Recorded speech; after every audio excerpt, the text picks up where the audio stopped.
J'interpelle la conscience nationale ce matin sur le contraste entre l'enthousiasme débordant de nos dirigeants à l'Église et leurs actes de malgouvernance au quotidien.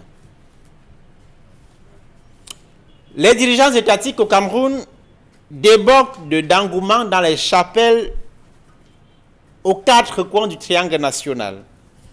Ils sont partout. Ils agissent à temps et à contre-temps à l'Église. Dans chacune de nos congrégations, ils occupent des postes de responsabilité. En plus d'être baptisés, confirmés et tout ce que vous voulez. Dans nos chapelles, nos dirigeants à divers niveaux occupent les fonctions de président de conseils paroissiaux, d'anciens d'église, de leaders ou membres de tel ou tel mouvement, et ils sont très assidus et ponctuels.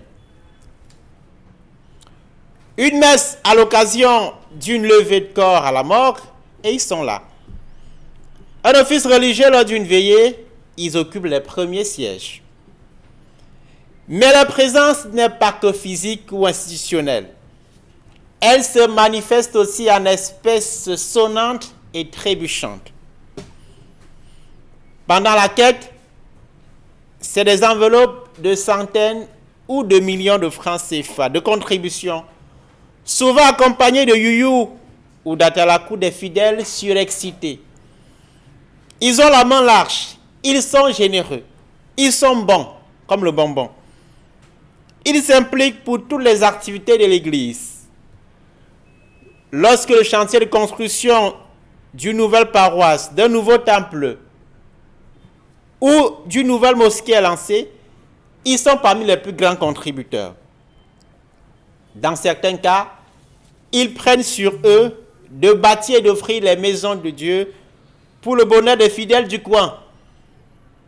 Investir de l'argent dans les temples du Seigneur, dans la construction, la réhabilitation d'une mosquée, quoi de plus intéressant comme geste? Nos dirigeants équipent les églises de tables-bancs, de chaises ou d'électricité. Ils facilitent l'obtention des titres fonciers pour les églises. À la moindre occasion de leur vie, ils n'hésitent pas à convoquer le Seigneur. Dès une nomination, après une élection gagnée, ou après une promotion. Il demande dans l'urgence une messe d'action de grâce, une prière pour dire merci au Seigneur pour ses faveurs et sa bonté infinie. L'une des raisons pour lesquelles l'État camerounais a du mal à lutter contre cette prolifération gênante des églises clandestines, c'est bien parce que souvent derrière ces églises, il y a la main de telle ou telle personnalité plus ou moins haut placés dans l'appareil d'État. Mais comment nos dirigeants peuvent être aussi actifs à l'Église et être les causes de l'essentiel de nos misères?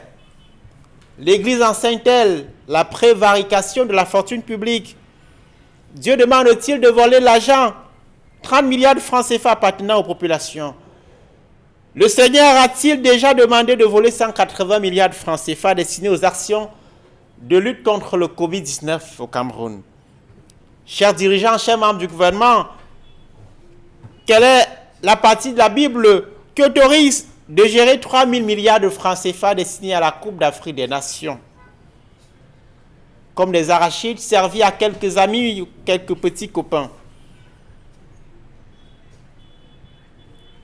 Quand vous vous servez du nom de Dieu, de l'Église, pour polir ainsi votre image, pour faire bonne conscience, sachez, et vous êtes bien placé pour le savoir, que le dernier mot revient à Dieu et qu'il sera au moment venu vous réserver le châtiment que vous méritez. À lundi.